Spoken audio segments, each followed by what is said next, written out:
Well, I thought I would give a little review. Been tough going. Hard to keep a straight line. My four wheels are cutting into the pasture, making it difficult. If I had my Grouser tracks on, maybe it might give a little more traction, but if the grass is wet, soil's wet, these are going to slip. But it's getting the job done.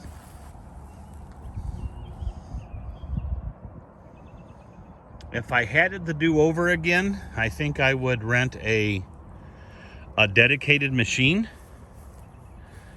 you know, like a ditch witch or something that had tracks on it, a dedicated machine just for this. It would be geared, weighted, weight distribution and all that, just for trenching. So that I think would be better. So keep that in mind. If you have a small job, the attachment is fine, but boy, when you start getting into some long runs, it's hard to keep it straight, and it's slipping and sliding in that. So go over here to the other side. You can see how, you know, it's not helping that the pastures are wet. You see the ruts I'm cutting. Can't stay straight. It's brutal, but about done with this run. And good thing to have the 4-foot one. So then if I don't go as deep, I'm at least getting my 3-foot that I need. Been told by locals that it doesn't need to be that deep, but I looked it up and it said 36 inches. So I'm gonna go with that. Don't want any frozen lines and that. So yeah, if I had to do over again, I would just rent a dedicated machine that has you know, the trencher on it, and keep the hours off your skid steer too. This is a lot of running, a lot of hours, a lot of operation on the skid steer. Wish it's getting dirty and oily, but yeah, just a quick review, and that's what I would do if I had to do over again. So this is the water that I'm going with out here for the Belties. Cobett. Doesn't need concrete, doesn't need electric. So it's got two pieces there depending on your area. I've got a 36-inch frost line, or maybe a little less. I got my 709 backhoe on and dug me a 5-foot hole here. If you want to check out that 709, I've got some videos on that. I spared you the drama here, me trying to dig a hole. I'm not an operator, so that turned out pretty good. Then I went and rented a trencher, a 4-foot trencher. So hopefully going to get to 36 inches. Coming out here, gonna have to do a little cleanup, but not bad. Slow going. Put that on my Bobcat, and my hope was to get at least 36 inches the whole way, but it's slow, I think, but probably faster than using my 709 to dig the trench for the water line.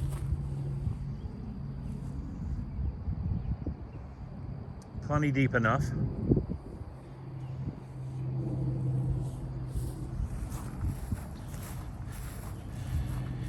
Here's what that looks like. It's a Cobett TR48. It basically just stalls on you if you're putting too much pressure on it, and digging it just stops cutting. But got a nice little gauge on there I like. I don't know if they all have it or not, but depending on how much you have it tilted, it tells you the depth for the different models. Again, this is 48, and there's also, it also does for 60, so not bad. We're getting there. I got a long way to go. Long runs for these waters for the Belty, but the old A63 is performing really well. So let me get back to it. the trenching is done. Putting the 1-inch pecs down in here now. Starting off with 1 inch, and then I'm going to reduce to 3/4 just so I got some good volume out at the end when I need it. It's pretty physical work getting this down in there, unrolling it, and that more work than I thought. And then carefully unrolling this, kind of like wrestling a big old roll of poly. It's all physical. And then I've had some caving in. I'm gonna have to put my 709 on there and do some digging. I had some cave in, so other than that, the trench looks good, and I'm gonna keep at it. Well, I'm following the instructions for the water, so I'm not gonna bore you with that stuff because there's plenty of videos out there on that. I got my 3/4 pecs connected to it for the instructions. I do have to say, this has been a pretty easy install. Sitting up there nice and plumb. Starting to fill in at the bottom.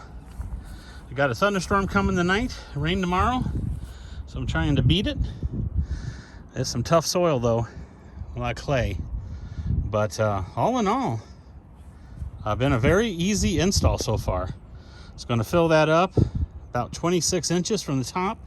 I'm going to leave plenty of room then to bring in lime and gravel to go up to the 20 inches or even less for the cattle to drink out of. Gonna be nice. Well, not bad. Got it all filled back in. She's plumb in all directions.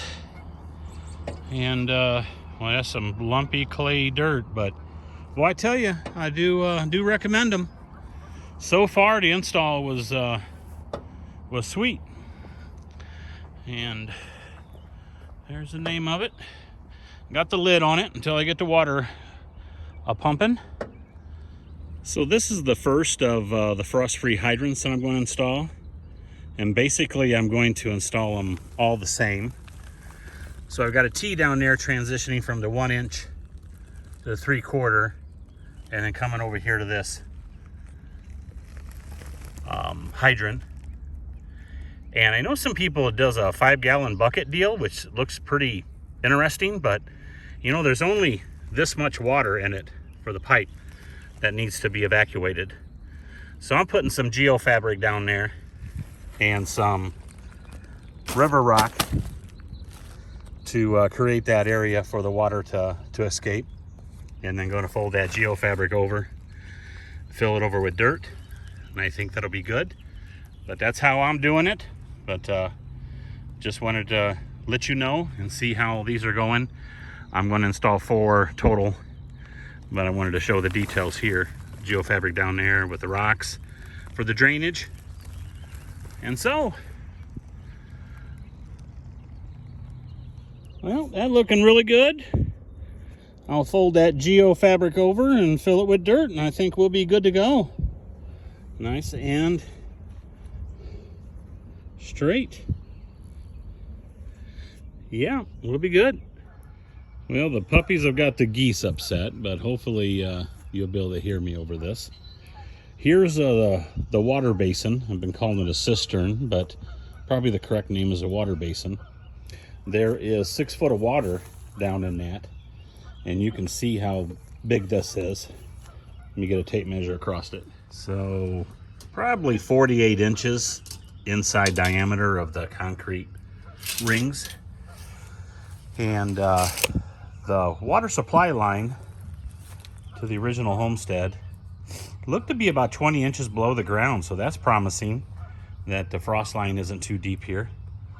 And so I'm gonna have to dig this out with my 709 and get the two lines in. So I got the line to the front pasture and the line to the back pasture here, and also my electric for the solar power.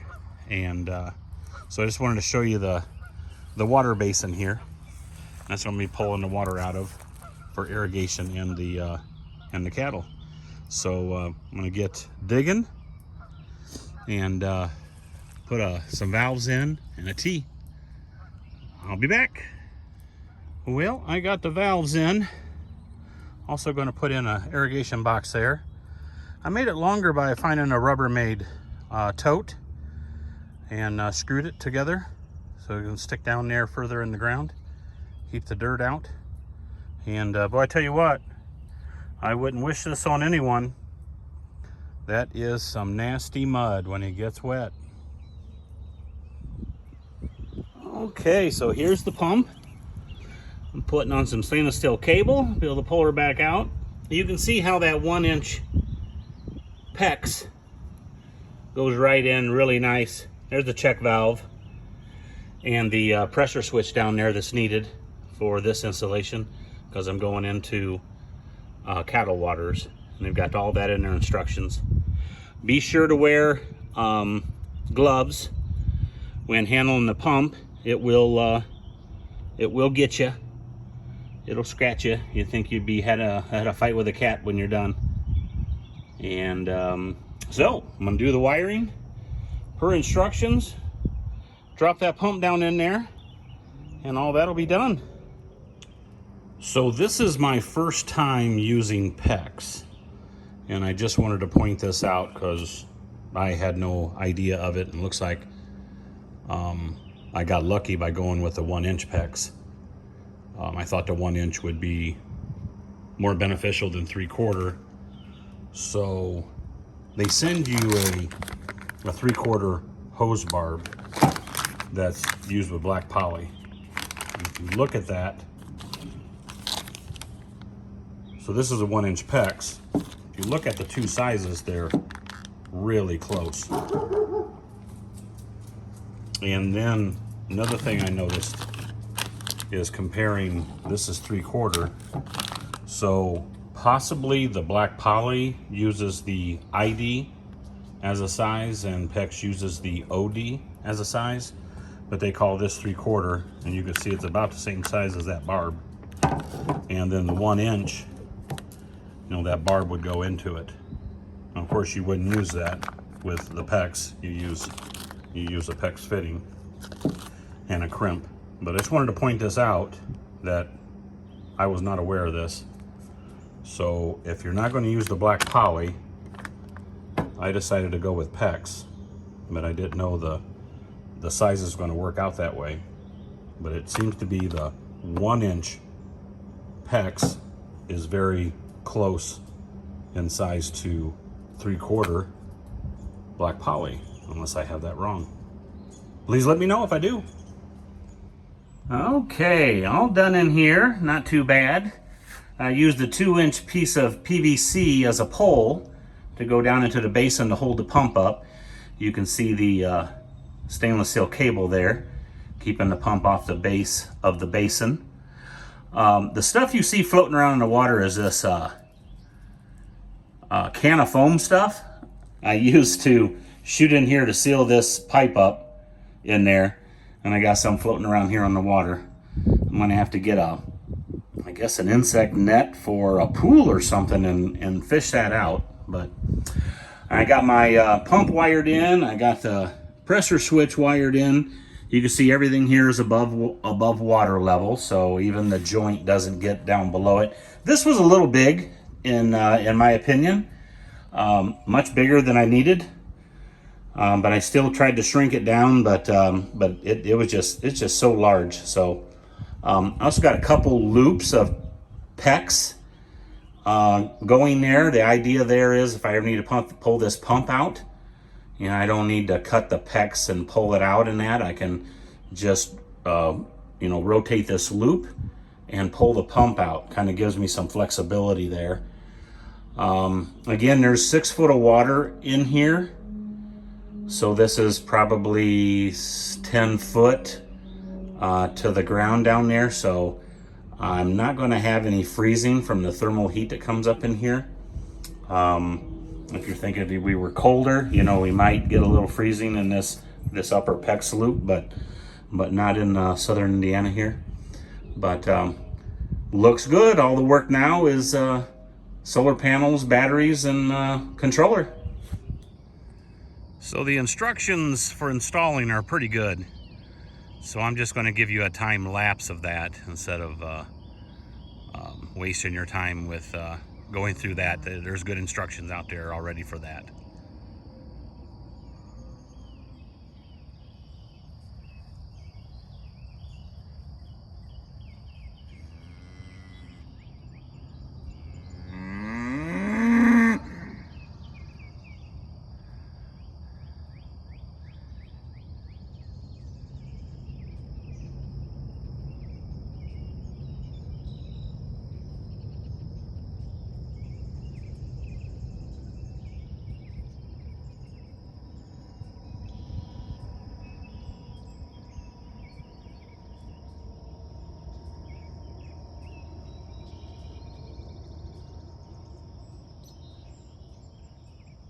So I found it easier, because of the length of my pole, to put the rails horizontal, as you see them here, for the solar panel assembly. I've got a ladder that can reach it all, but otherwise the top panel would be way too tall. And then also this allows me to move it around and adjust it, get it square.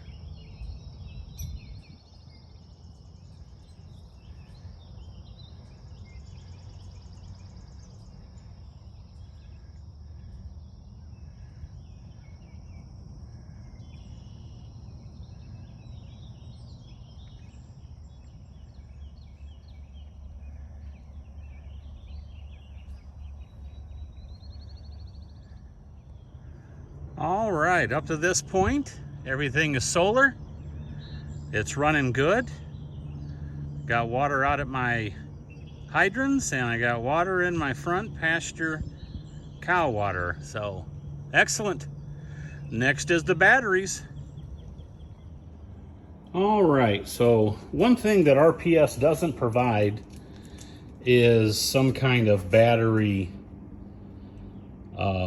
shelf, some kind of a battery rack to mount your batteries out there on the system.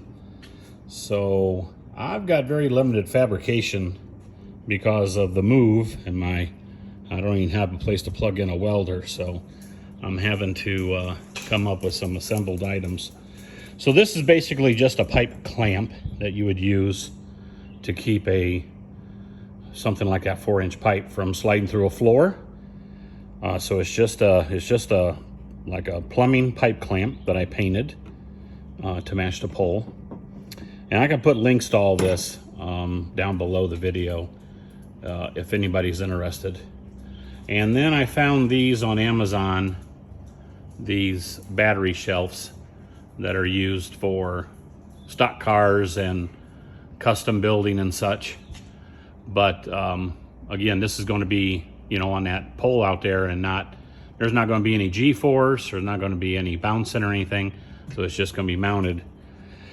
So I took some galvanized pipe and I cut it just a hair short of 4 inches. So I'm going to put this on, have these trays sitting on this pipe, figure to give me some stability. This won't have much clamping force, so I don't want to depend on this. But I cut up some galvanized pipe to 4 inches, so that pole's going to sit in the center here. I might even have to put some spacers in here, some PVC or some treated lumber to keep that tray from rocking. But I wanted to show that I'm gonna go out here and mount this and see how this works. I'm gonna show it here on the table though, and the idea. Let's go mount it. And that's not bad. So I'm gonna go below. I might even think of mounting them up higher to get them overhead if this works out, but let's just try this. So that's got good clamping force. Gonna sit on that. So that's a good start. Well, I have to say so, it's not bad at all. I'm gonna trim up those wire ties. Spacers work good. That original clamp it's sitting on, boy, that's nice and sturdy. Again, keep in mind this is stationary. It's not going to be moving around, bumping around. all that, but not too bad. If I have to, I could end up putting something in here to, if it ends up rocking, but it doesn't seem like it's going to. Not bad. Let's go get the batteries and throw them in there, see what it looks like. Well, there we have it. I've got to get some battery cables. This needs to be hooked in series, so plus minus, plus minus, plus minus, and up into the controller. So not bad. This is thrown on here backwards, but there again, it's just got to hold it in place. I don't see them ever falling out, even without it, but now somebody can't grab a hold of it and at least slide it out. Not bad. So if you know of a better way to do this, hit me up, because I am all about continuous improvement.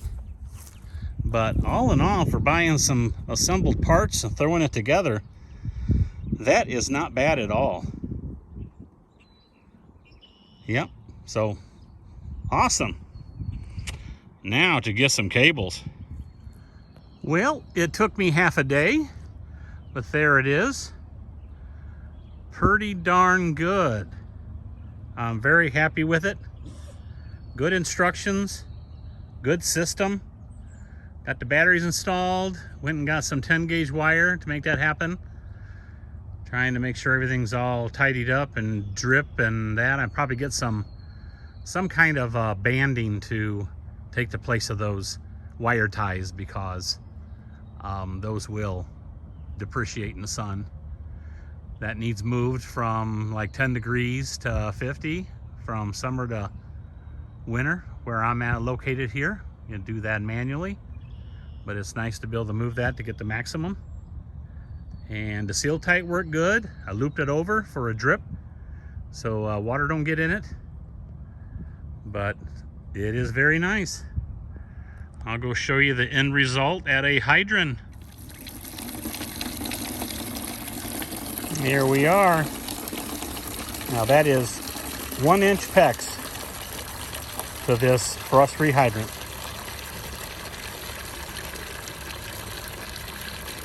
I will be able to irrigate with that when I need the pastures watered in that. That'll be good. Thanks for watching. If you have any questions, any comments, see a better way I could do something, let me know. I'm always interested. I love hearing from you. Thanks for watching.